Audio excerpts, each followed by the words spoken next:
You're listening to Boobies and Noobies, brought to you by the Frolic Podcast Network.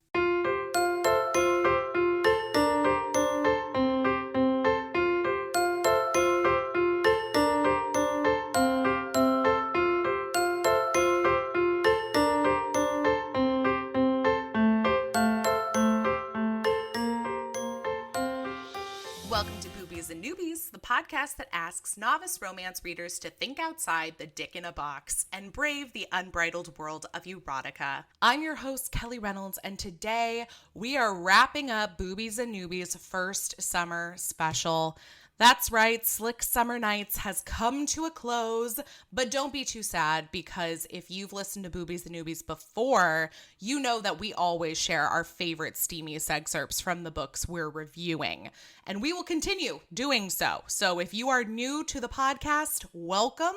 Thank you for spending the stickiest month of the year with us, and I hope you stick around, especially since we are launching season 6 next month. We've got a lot more romance recommendations, author interviews, so much more planned for the rest of 2022, along with our new addition to the podcast, Tit Talk, a monthly panel discussion amongst the folks who write romance and the readers who love it. Now, as always, you can listen to previous and upcoming episodes of Boobies and Noobies on your favorite podcast app or on boobiesandnoobies.com. If you're not already doing so, please be sure to follow Boobies and Noobies on social media at Boobies Podcast.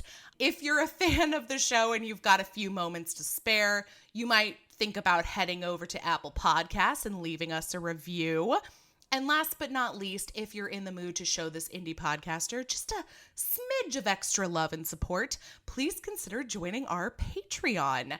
We've got monthly patron-only events, sneak peeks at what we're reading next, so much more, and you gain instant access to it for as little as $1 per month. You will find links for all of the above in today's show notes, and now it's time to meet today's competitors, and today we find ourselves in a bit of a sticky situation, and I don't mean the good kind of sticky. Sadly, one of our contestants had to unexpectedly cancel last minute due to a family emergency, and obviously, family comes first. We wish her absolutely all the best. Rather than reschedule for a later date, though, or find another guest, I decided to step in and fill her shoes with a favorite steamy scene of my own. Therefore, allow me to introduce me, Kelly. Now, as a reminder, I am not here to pick a winner of this or any of our steamy scene showdowns. That is entirely left up to today's judge. So that's about as fair as it's going to get. Now that we've got that out of the way, let me introduce today's competitor. Her debut romance, Titan, a Gargoyle Daddy Dom Romance. I just love saying that. Skyrocketed to #1 bestseller spot in Amazon's paranormal witch romance category.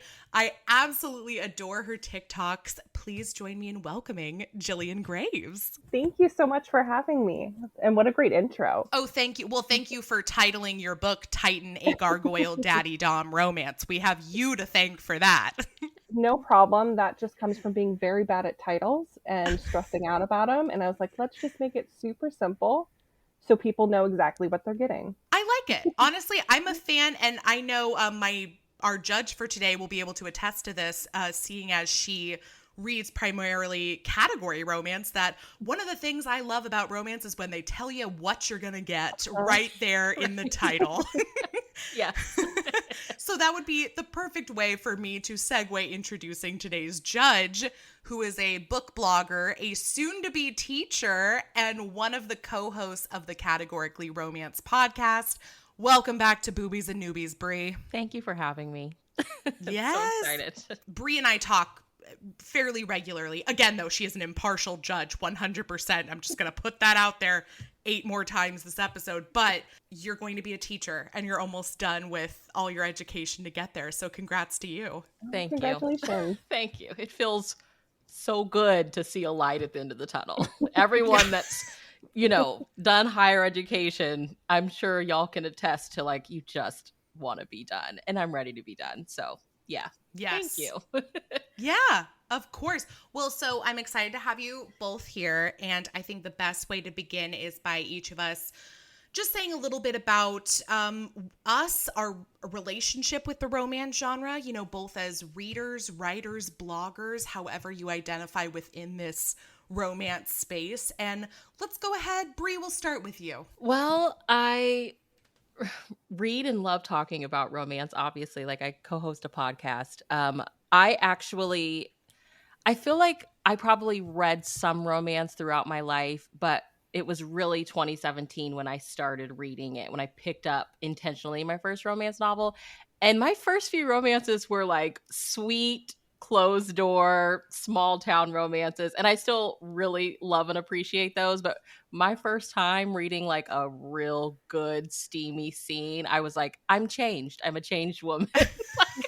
Just I loved it. So yeah, I don't know. I'm so happy that I feel like romance is getting respect right now that it's deserved to get for a really long time. And it just feels so good to like be part of the community right now. It's like something's really special that's going on. So yeah, I'm excited for us.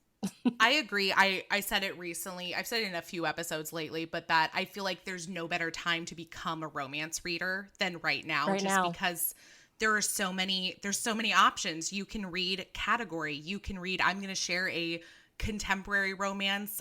Jillian writes Gargoyle Daddy Dom romances. I mean, there's so many options for whatever you're looking for, or maybe what you don't even know you're looking for, because I have had so many books like thrust upon me that I had no idea I would absolutely love, and I have. So I'm with you. I think it's a great time to be a romance reader and writer. My last few like Barnes and Noble trips, literally every time I have went in the past couple months, I end up helping like a dad of a teenage girl who's in the romance section looking for a book for his daughter that he can't find. And I'm like, I love this so much.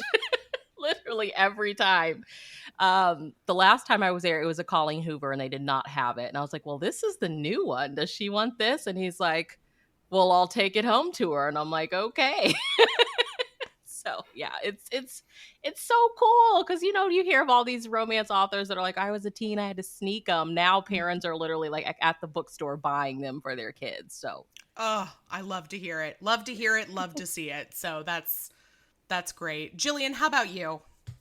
I mean, I think I was one of those teens, like sneaking books. I mean, my parents were very well aware of what I was reading and how much I was reading, because I would go to the library and you could get a like paper bag full of romance novels for $1.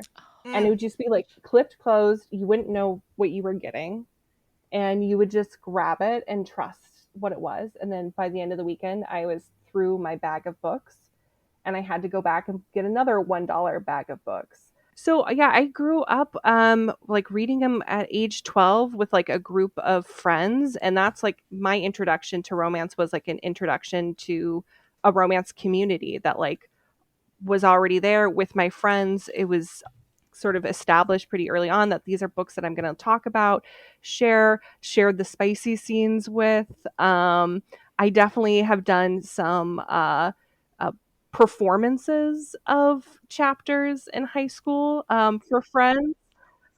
So this is not new for me. But, oh my gosh. But yeah, I mean, I loved reading from a young age. And when I found romances, they were just so consumable. They were just like one after the other. I couldn't help it. And I did start with category romances, but I went down to the dark side real quick. I think I remember reading Anne Rice's like Sleeping Beauty series at like 15. Oh my god. You know, that just led me on to like more BDSM stuff, which is partially why I write it. I think I like writing kink in romance because it often it kind of allows me as the author to write about trust and like connection in a very deliberate way in like a steamy scene, because you have to have so much in kink. which is, a bit why I chose the piece that I'm gonna be like reading to you guys today. Yeah. So I gotta have a kinky scene, because that's Hey, really what got me into this. nothing wrong with that. It's so interesting to always hearing from people like what they started with reading, because obviously like I started with one of my mom's, books that she had. And I know there's the whole idea of like so many people sneaking their romance. In fact, we talked about that in the 5th episode of Slick Summer Nights, that so many people's stories with romance begin with, oh, I snuck my aunt's romance novel, or I was staying at grandma's and grandma had a stack of books that I borrowed. And for me, it wasn't even a sneaky thing. It was just, we had a stack of books. I borrowed one and read it and was like, why haven't I been reading this sooner? Like, I don't understand. Like, I'm reading a version of like the movies I love to watch and like the stories that I want to write myself. Like, where has this been? But I feel like people who are more of like my parents' generation started a lot more with historical romance, because there maybe wasn't as much contemporary being offered until you got to more of the category space. And then there was the category romance. And then if you start with something a little bit kinkier, like maybe it was 50 Shades of Grey, maybe it was Anne Rice's books, like that's a whole different side of romance. But if that's the first one you start with, I can see where that would also influence what it is you want to continue reading from there. So it's something that I always find interesting to talk about, especially with longtime romance readers, is what did you start with and how has that influenced your trajectory as a romance reader in general? Yeah, I also I've noticed that for myself at least, I can kind of go back and look at my like reading history and see my phases. So I absolutely, I started off with a contemporary category romance phase. Then I had a historical romance phase. Then I got into paranormal and into like kink, and that's where I really like found my home. But I can see those at different ages where I was like really into something. And it's just really curious to see like what in my life influenced it and what made me move on to a different category. And I'm sure part of it is reflective too of like what was going on in media and the world at the time too. Like, we can all, I think, agree that Twilight especially had like this massive influence on like paranormal romance and love triangle romance that I think hit everybody. Like, I don't know anybody who wasn't reading, if they were already reading romance. I don't know anybody who didn't dive into some sort of vampire, werewolf, shifter, paranormal romance as a follow-up to Twilight. Yeah. I never read the books, but I watched the hell out of those movies. Same. I bought all the books, got them home, and I was like, I'm not reading, like, because I had watched the movies at that point. I was like, I don't really feel like I need to read the books, but yeah. Mine, I think, well, I grew up reading horror. Like, as a kid, I as a kid in the 90s, I read R.L. Stein's Goosebumps. And then my first, like, not kid book, I read Frankenstein, and then I read Rebecca by Daphne du Maurier. And I just loved, like, that gothic, just the whole, like, I don't know, gothic and romance and mystery. And really, I mean, I discovered paranormal, obviously, way after starting to read romance, and I was like, it kind of gave me that same feeling, like rediscovering that love all over again, of just like, like just darker tones and settings and stuff like that. So I'm loving that paranormal. It feels like we're getting it back. I feel like it's coming back. I believe it. I believe it. Yeah, I agree. And I think it's even expanding too. Like, I mean, because where were the gargoyles like 10 years ago? They weren't on my Kindle, that's for sure. I didn't have 3-dicked aliens. I didn't have it was always vampires, werewolves.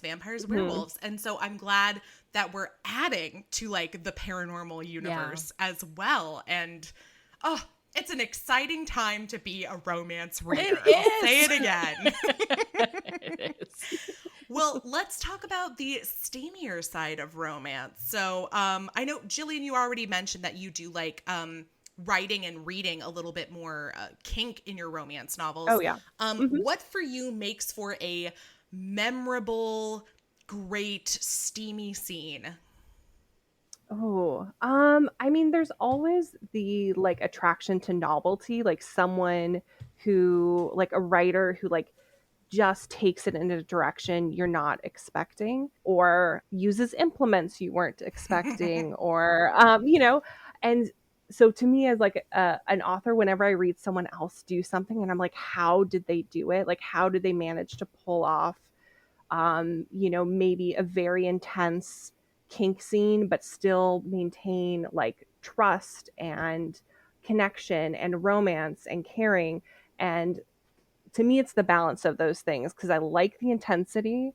I like when things get a little rough, but I need to always know that there's like a balance of these two people really care about each other.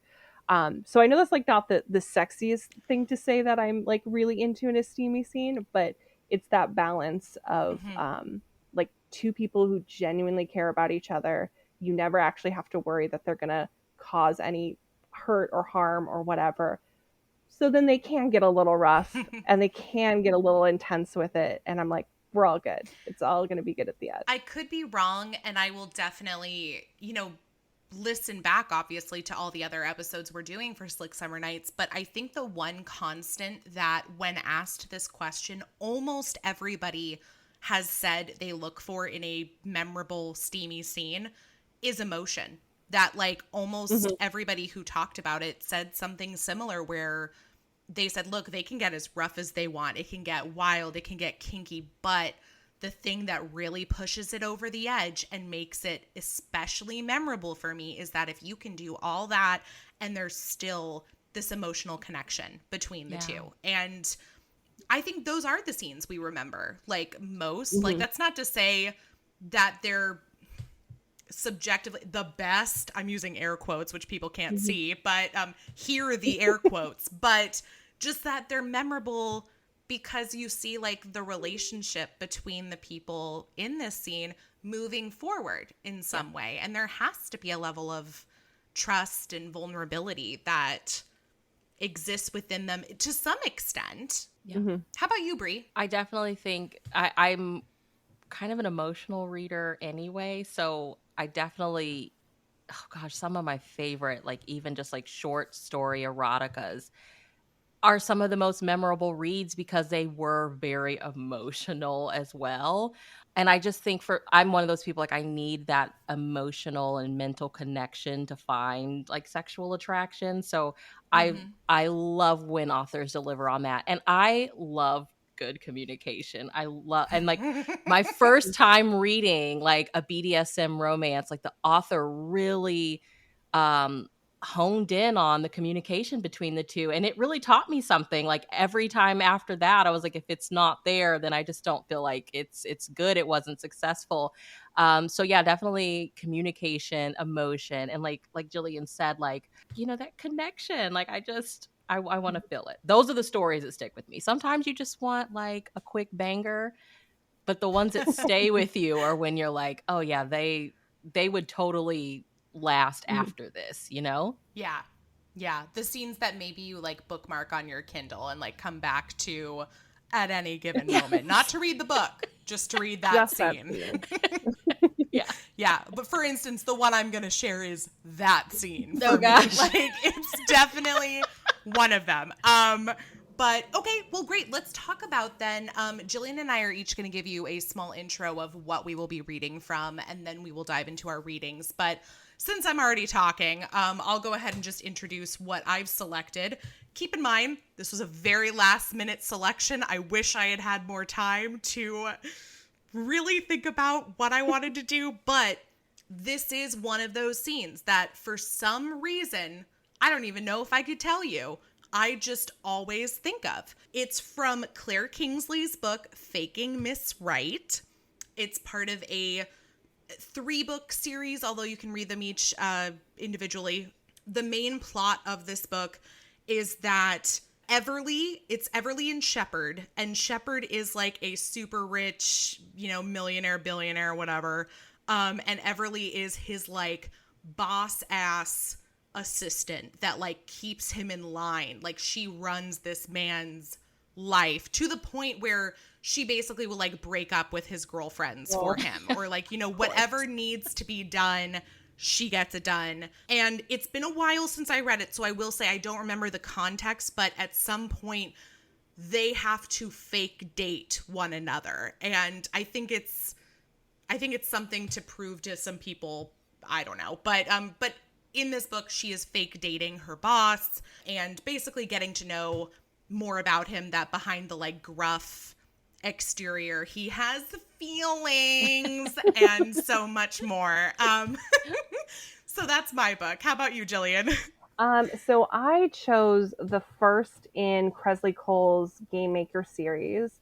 So this is The Professional. Our heroine, Natalie, is she's like a grad student, but she discovers that actually her real father is the head of the Russian mob. And sure. Yeah. And the hero is, and I had to write it down because he has it's Alexander the Siberian Sebastian. And he is the mafia enforcer who is entrusted to bring her back to Russia. He might do that by kidnapping her and forcing her on a plane. And when they're on their plane, maybe a spanking happens and there's some attraction. Also, she's a virgin, but she's a very sexually curious virgin who really wants to sleep with him. But he has a very firm rule that if he sleeps with her, then they're forever. So he will not sleep with her unless she commits to being with him forever. The intro to this specific scene is they are now in Russia. She finds out that her father is this very, very wealthy mafia boss, and they're in the sauna together. And I just realized that as you were asking for steamy scenes, this is a literal steamy scene. Right. I don't know if I've actually ever read a scene set in a sauna either. Like, I get a lot of shower scenes and bathtub scenes. Sauna in Russia. Oh. Which is important because, again, this is a word I had to look up, is they use a venic, which is like the little leaf, like birch, eucalyptus leaves all tied together. That gets used, as well as, I'm just giving you a heads up so you know when it gets brought up. They also use like the little ladle for the water, you know how you pour it and like the steam goes. So those come up. There's props. Great. Well, since you've prefaced your scene, how about you start reading? And then when we get to my scene, I'll preface like this specific scene. But you've done a great job of setting yours up. So I say take us to the sauna. Okay. It's starting right in the middle of the scene. And he is already slapping her breasts with the venic, the little leaf fan thing. While my mind struggled to assimilate my whipping, he swatted those soft leaves over me repeatedly, the slapping sounds loud in the cocoon of the sauna. As I gasped and shook, pain began to morph into a peculiar kind of pleasure. I couldn't crave this. I had ended up enjoying his harsh spanking on the plane, but having my breast thrashed with an implement was seriously upping the ante.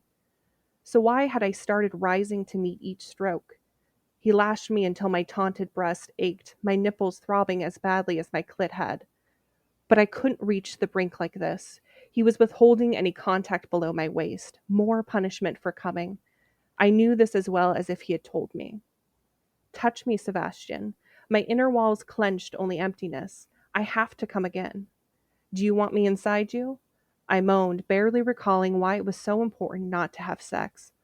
Oh, God, I can't. My less stupid brain spun its wheels, gained no traction. If you become mine, I wouldn't let you go. His words were clipped as if he were biting back frenzy. Understand me. If I'm your first lover, I will be your last. The ringing tone of finality chilled me, and I would kill any man who thought to touch what was mine. Permanent. Beg me to fuck you. He lashed my right breast. Trap. In my mind, I saw him at the ready, about to capture me, to chain me forever, the hunter about to strike. This was what he'd awaited. This, why now, why me? Beg, Natalia. Can't think, no? Silence, finally. What did you say? I can't. Not unless you tell me it'll be only sex, with no strings attached. I said you controlled this situation. Tone gone sinister, he grated, but I control you. I can make you beg. I whispered, I know. My admission seemed to temper some of his angers. Then why deny us Malaya? It's all too much. I just can't. Then I won't fuck you till you beg me to. Outside of this torment. Because I'm playing to win. He makes the rules. This is more to me than just pleasure. Another slap of the Venic. Sebastian, I don't know how much longer I can stand this. Just when I was about to plead for mercy or faint, I feel pressure at my core, a warm, bulbous object nudging against my opening. Despite what he said, was he going to fuck me? No, that wasn't his. Oh, dear God. Was it the polished handle of the ladle? I whimpered, You can't. I couldn't think, because he had begun to slowly penetrate me. You're doing this to spite me, diabolical man. I promised you unmatched pleasure, yet you took away my most effective means. Come now, pet. You said you needed something inside you. I did, and I wanted it deeper, but he merely thrust with shallow pumps until my head lulled. He avoided my clit completely. More punishment. Still, I was about to come. Slap. Even as he fucked my pussy with the handle, he whipped my tender breasts. At that moment, I couldn't decide which stimulation I would kill for most. I did crave the brand of pain this man delivered. Bend your will to mine. The strain in his voice made my toes curl. He lashed me. He thrust into my cleaning channel. He maddened me. When I order you to come, obey. Thrust, thrust, thrust to the staccato sounds of my whipping. I sobbed from the intensity, gone light-headed, euphoric. Sebastian, oh God, please.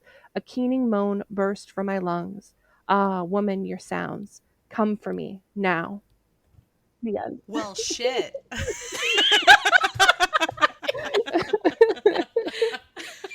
Oh my goodness. I do love the use of tools and instruments. Yeah. I mean, it's great. It's great. Like, very fun.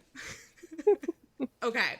Mine is very different, but still sexy. Okay, so this one, like I said, this is Faking Miss Right by Claire Kingsley. One of the things that Everly finds out about Shepard is that he, like, secretly, without other people knowing, basically goes to, like, this dive bar and, like, plays in, like, a little rock band, like, you know, a few days a week or whatever. Like, just, it's just something just for him. And so she sees him play. He invites her to come, you know, to the place, and she's surprised to see him play. And so they basically have this, like, moment at the bar together of, like, him letting her into this part of his life. And it quickly goes from that to just full on making out in the parking lot of this bar. And at this point, they've climbed into the back seat of his car. And so that's where the scene is picking up, is they're already hot and heavy in the car. It's not a sauna, but there is steam on the windows. So, all right. So I'm going to go from here. I reached between us to unfasten his pants. Everly, he mumbled. I'm not. The button popped open. He grunted again. We're not. I lowered the zipper. His grip on my ass tightened and he pulled back slightly. I'm not fucking you for the first time in the back seat of my car. First time. First time implied a second time, which implied multiple times. I wasn't just crossing a line out here. I was getting a running start and leaping over it, leaving the line far behind. I know, I said, and returned to kissing him while my fingers worked his zipper the rest of the way down. I just want these out of my way. I hadn't meant to expose him fully. The loose plan in my lust-filled brain was simply to remove the denim barrier between my desperately aroused lady parts and his very tempting cock. I just wanted to rub on him a little more while we made out, but he was so hard and so big, he stuck out the top of his underwear. And the sight of that magnificent dick glistening with a drop of pre-cum on the tip was too much to resist. Ignoring the fact that we were in a car in a dingy parking lot outside a dive bar, I pulled his underwear down, revealing the length of his glorious cock. I was so glad I'd worn a skirt. I shifted my hips closer so I could rub myself along his length, and his fingers dug into my skin as he guided me, moving me up and down. My panties were still between us, but the friction was intense. I was dry humping my boss's exposed cock in the back of his car, and it was fucking amazing. Shepard's hand moved over the top of my thigh, reaching between my legs. His fingertips hooked beneath my panties. I need to feel your pussy. Do you have a condom? I panted. I won't. Just want a little more. He pulled my panties to the side, bringing my wet folds in direct contact with his shaft. I moaned, and he grunted as I slowly slid along his length. Fuck, you're so wet. We can't, can we? He groaned as I slid back down. No, I won't go in, not here, but fuck, you feel so good. It did feel good. It felt incredible. Somewhere in the back of my mind, I made a mental note to ask Nora whether it counted as sex if you didn't achieve actual penetration. For now, I rubbed myself along his cock as we frantically kissed. Pressure built between my legs, the breathtaking ache of an impending orgasm. I moved faster, grinding my clit against his erection while he gripped my thighs with his strong hands. That's it, he murmured. Fuck yes, baby. I was too far gone to stop. He thrust against me, guiding me with his hands. Our mouths separated, and we both looked down, watching as I rubbed my slit up and down the outside of his glistening cock. It would have been so easy for him to reach in and pick up his dick so I could slide on, forget the condom situation, and fuck me right here. But he didn't. He watched with parted lips as I drew my clit against him over and over, moving faster. Yes, baby, he said. Don't stop. Don't fucking stop. I wasn't about to unless he made me. I chased my orgasm all the way to the brink, whimpering as the intensity built. Just a little more. One last long drag up his cock and I burst apart, throwing my head back. He held me while I rode out the waves of pleasure, my wetness soaking him. I slowed down as I finished, breathing hard. Oh my God, what had I done? I just dry humped. Was it dry humping if there weren't any clothes between you? My boss until I came all over him. Before I could worry about what was supposed to happen next, he was still hard as steel beneath me. He wrapped his hand around the back of my neck. His jaw hitched and his brow furrowed. We're going home and I'm going to fuck the shit out of you when we get there. That's it. Spoiler alert, he does. Okay. I miss dry humping and books. I think there's not enough. Right? There's absolutely not enough. Every time I read dry humping, or in this case, I think the reason this one stuck with me so much is because I was like, oh, it's wet humping, I guess. But every time I read it, I get so excited. And I think that's why this one is stuck with me for so long, is I don't read enough of it. Yeah. That was good. I'm making notes for future books. Okay, must have dry humping. Put some dry humping in there. Well, and I think what's interesting about both of our selections is that neither of them are actually P and V penetration. So that's something that's kind of unique about both of them. But I'm going to stop talking and turn it over to our judge because I want to hear Bree's thoughts and just sort of takeaways from each reading. Oh man, they were both really good. I started laughing at one point while you were reading yours, Kelly, so sorry. Okay, I think for the purpose of the episode, I just have to say my pick is gonna be Jillian's Kresley Cole. Maybe it's the Harlequin Presents fan in me, but I love a good kidnapping. I was already, sold. But with both picks, I love that, like you said, Kelly, there's no actual P and V penetration happening, but they're still both so intense, and Jillian's is intense on a totally different level. Yours was a fun intense, forbidden a little bit, boss and employee in the back of a car, which took me back to high school days. I don't know, so yeah, very good picks, ladies. This was a lot of fun to listen to. You both can read an audiobook to me before bed anytime you want.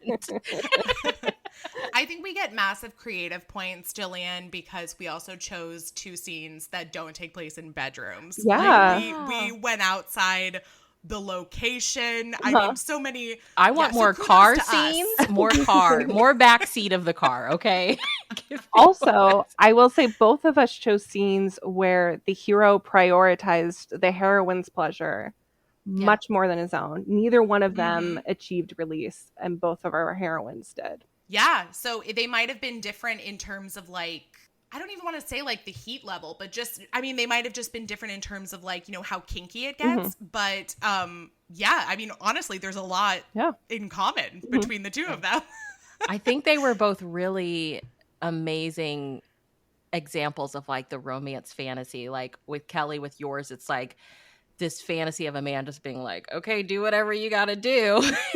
And with Jillian's, it's like that fantasy of just being told, like, I don't know, like the heroine has so much power, but it's also like, tell me, like, beg me for it. And I'm like, who doesn't want a little bit of that action right now? So I don't know. I think they were both perfect examples of like just that romance sexual fantasy that, you know. Ooh, what a way to wrap up the month. Like, well, congratulations, Jillian. I mean, excellent Thank scene. you. The minute I saw that you were reading Kresley Cole, I was like, uh-oh, that's going to be a hard one to beat, period. So, no, great selection. And just for everybody listening, just to remind them in case they've missed it, but Jillian shared The Professional by Kresley Cole. I shared Faking Miss Right by Claire Kingsley. They're both available. They're also both parts of series. So, I mean, if you decide you want to dive into a new series, this might be a great way to start, is by picking up one of these books. And is it the first one in the series? Yes, The Professional, then it goes The Master, and then The Player. And like the second one is my favorite. So, you know, this is where we're starting. It gets better. So I can't recommend enough. Yeah. I love it. Well, and that's the same with Faking Miss Right. It's the first book in Claire Kingsley's Dirty Martini Running Club series, which I was like, well, I'm going to read it just because of the name. Yeah. Like that's enough. Doesn't take a lot to get me interested to read a book. But no, that's exciting. Excellent reading. Bree, thank you so much for your judicial skills Thank you for having me. Again, we're all winners on this special, but I hope everybody who's listening has enjoyed Slick Summer Nights, and you tune back in for the rest of the year as we hop into a new season. We'll end things off in December with our special, The 12 Days of Boobsmas, which is one of the things I look forward to all year long. And there'll be a lot between August and December. So lots to look forward to. And ladies, before I let you go, can you please let everybody know where they can find, follow you, buy your books, listen to your podcasts, etc. So Bree, why don't you start? I'm on Instagram at Bree.unabashedly, and I co-host the Categorically Romance podcast. Done. Okay. Sorry. I'm Jillian Graves. You can find me on Instagram and Twitter at Dame with a Pen, on TikTok at Jillian Graves Author. And then my book, Titan, a Gargoyle Daddy Dom Romance, came out last month, and it's on Amazon, Kindle Unlimited, paperback, all that. Yeah, and when do we get more? It's coming soon. Yeah, I know. It's the greedy reader in me. It's like, well, great, I read this book. Now when's the next one? And I know that that's not a realistic. I'm just a like scaredy cat. So as soon as someone asks me that, I'm like, oh, I can't give a date, because as soon as I give a date, I'm worried I'm gonna not hit it. So I'm just like, it's coming. I'll let you know when I'm sure. Understandable, for sure. The responsible way of thinking. Meanwhile, I haven't finished writing my holiday novella, and I've already set a release date for October. So that's me holding myself accountable, but also very worried inside. I understand the feeling. You can do it. You can do it. Yeah, we'll see. But in the meantime, we have gargoyles to read about. So that makes me happy. But ladies, thank you so much. This has been such a treat. And thank you for, ending Slick Summer Nights with me on a positive, exciting note. Thank you for having us. Thank you. Thanks. We'll see everybody back on Boobies and Noobies in August. Until then, go hydrate because it's hot out there.